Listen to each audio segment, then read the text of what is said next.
apa aku tuh bener-bener udah dilaknat Allah ya sekarang, apa aku tuh bener-bener udah dilaknat Allah ya sekarang, udah dilaknat Allah ya sekarang, kayak gitu-gitu. Aku kayak beda banget, orang tuh banyak bilang kayak aku tuh beda, Iva tuh berubah gini-gini. Apa sih orang-orang yang nggak tahu aja, emang aku aja kayak gini gitu kan. Terus kayak apa aku sekarang tuh terlihat lebih lebih jauh dari Allah kah gitu. Soalnya tuh kayak aku tuh kayak dianggap tuh kayak udah gak kayak dulu. 2 tahun lalu tuh kayak pas. Atau itu warning untuk lebih membenahi manajemen ini kali, manajemen aktivitas, manajemen rutinitas kali, untuk lebih dibenahi lagi manajemen rutinitasnya agar lebih apa ya, lebih enak dihadapi gitu kan. Itu benar ya. Silahkan. Kan di Bali kan suasana kan nanti urusan di Bali kan urusan ayah, termasuk urusan kembalinya kan urusan Allah. Iya.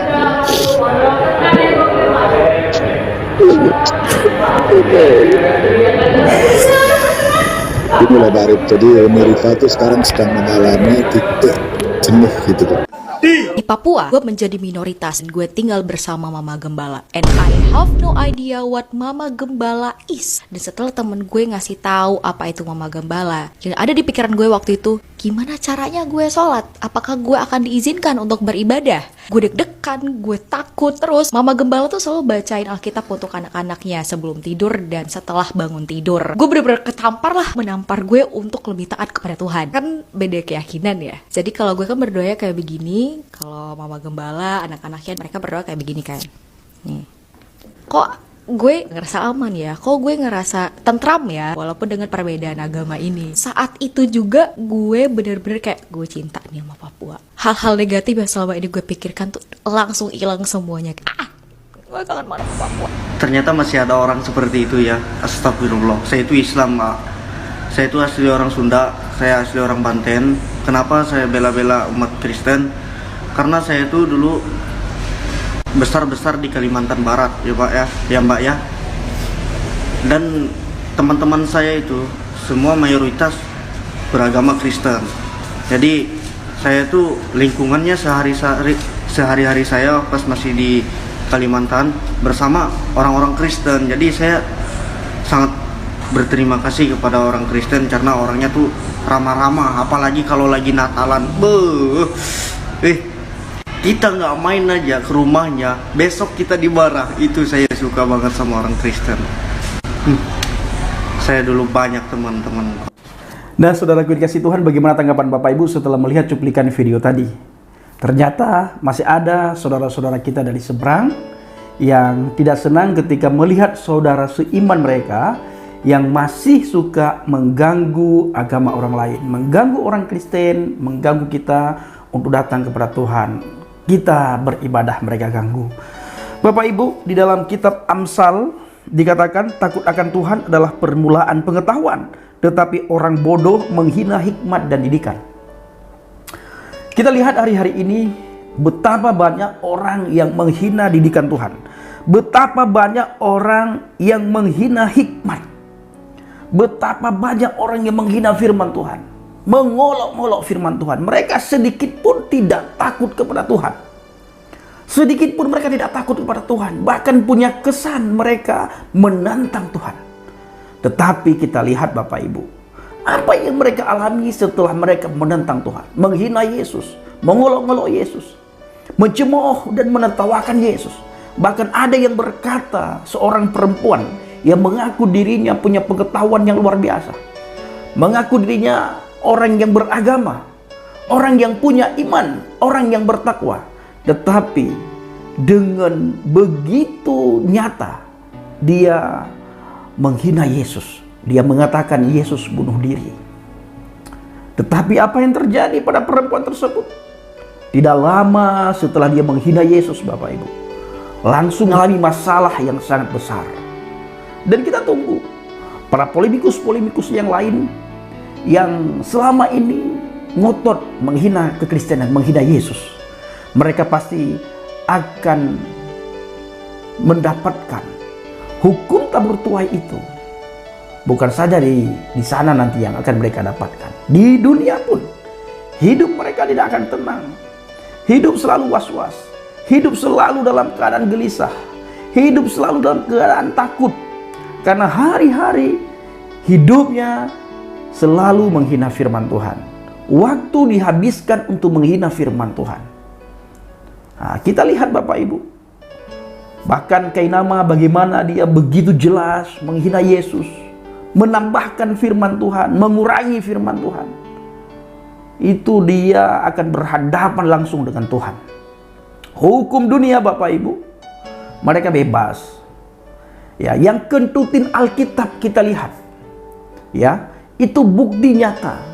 Setelah dia kentutin Alkitab, hitungan hari Bapak Ibu, langsung dia mengalami stroke, sakit, menderita, menangis, menyesal. Tetapi setelah dia sembuh, dia tetap masih saja menghina. Di dunia saja mereka sudah merasakan azab daripada tindakan mereka ketika mereka menghina Yesus. Bagaimana nantinya ketika mereka berhadapan dengan hakim yang maha adil? Karena di dunia ini Bapak Ibu, hukum tidak pernah menyentuh mereka. Nyata-nyata di depan mata kita, dilihat, disaksikan oleh semua orang. Jelas penghinaan mereka terhadap Yesus, terhadap firman Tuhan, terhadap Alkitab, terhadap iman kita. Tetapi hukum tidak pernah menyentuh mereka. Nah, nanti mereka baru menyesal ketika berhadapan langsung dengan Tuhan. Ketika mereka berhadapan dengan hakim yang maha adil. Semua apa yang mereka lakukan masa dunia ini, hinaan, caci maki, olokan dan tertawaan serta cemoohan mereka tentang firman Tuhan, semuanya Tuhan buka nantinya. Disitulah mereka mohon ampun, disitulah mereka menyesal, disitulah mereka meratap, disitulah mereka menangis, tetapi waktunya sudah terlambat. Masa pertobatan itu ada di dunia ini, tetapi saya tidak yakin apakah mereka bertobat atau tidak. Kenapa tidak yakin? Karena hari-hari kita lihat mereka selalu menghina firman Tuhan. Selalu menghina firman Tuhan. Apakah bisa bertobat orang seperti itu? Kita juga tidak bisa menjustis mereka Bapak Ibu. Karena penghakiman itu prioritasnya Tuhan. Haknya Tuhan ada di tangan Tuhan. Mengenai diterima tobat manusia atau tidak, itu Tuhan yang tahu. Tetapi firman Tuhan katakan, siapa yang menghina Roh Kudus, tidak ada pengampunan. Itu kata Alkitab. Tidak ada pengampunan sama sekali. Nah, dan kita berharap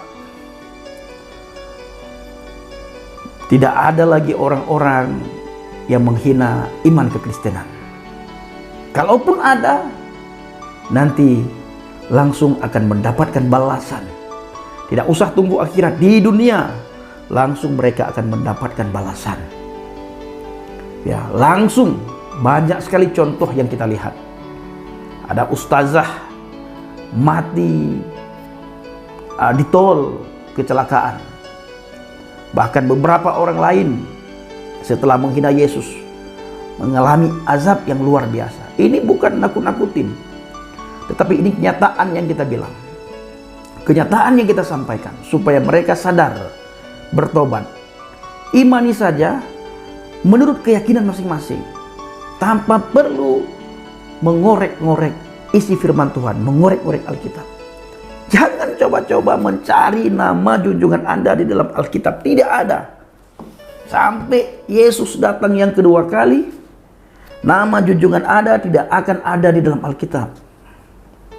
Ya, tidak akan ada.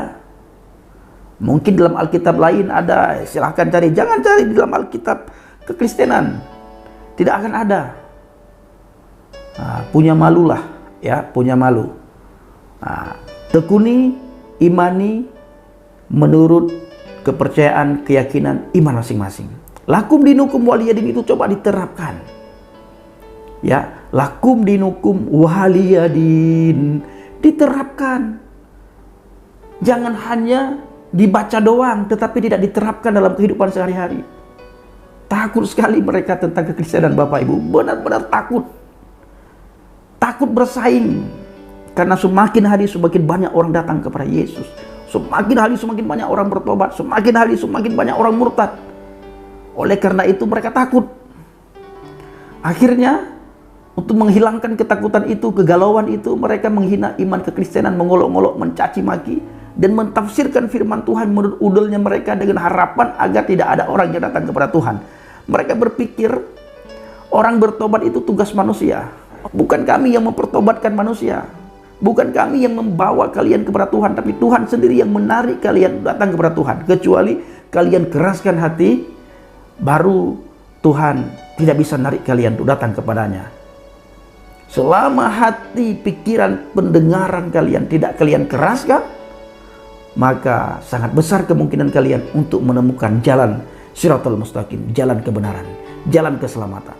Bukankah setiap hari meminta supaya ditunjuki kepada jalan yang benar, kepada jalan yang lurus, jalan Shiratal Mustaqim? Yesus sudah katakan, akulah jalan kebenaran dan hidup, tidak ada seorang pun yang datang kepada Bapa kalau tidak melalui aku. Nah, jadi saudaraku ini kasih Tuhan, para pencinta channel Baget, kiranya video singkat ini menjadi berkat bagi kita, menjadi wawasan dan menjadi penguatan iman kepada kita semuanya. Di akhir video saya selalu katakan kepada saudara, saya tidak jemu-jemu mengingatkan supaya kita selalu berteguh di atas pondasi iman yang benar. Jaga sikap hati dan motivasi dalam pelayanan. Baik saudaraku, Assalamualaikum warahmatullahi wabarakatuh. Salam Aki, aku kabarkan Injil keselamatan. Bapak Yahweh Bishop Adonai Yesus Hamasiah, Waruah Kodes memberkati kita semua. Haleluya, amin, salam murtadin. Saya mengucapkan terima kasih kepada Bapak Ibu yang selalu mendukung pelayanan Baget, baik melalui doa, dana, motivasi maupun support saudara. Terus dukung dalam doa dan bawa Baget dalam doa syafaat saudara. Rencana hari ini saya berangkat ke Aceh, tetapi ditunda. Bukan hari ini, ternyata keberangkatan saya bersama dengan 2 teman ke Aceh tanggal 10 hari Sabtu besok. Dukung dalam doa Bapak Ibu dan bawa pelayanan iklan doa syafaat saudara, karena kita membawa Injil ke sana, memberitakan Injil. Sekalipun sulit masuk Injil ke sana, tetapi ketika kita melakukan dengan penuh keikhlasan, dengan penuh ketulusan, cerdik seperti ular, tulus seperti merpati, dan kita paham bahwa yang kita lakukan inilah pekerjaan Tuhan, maka tidak ada yang sulit. Terima kasih.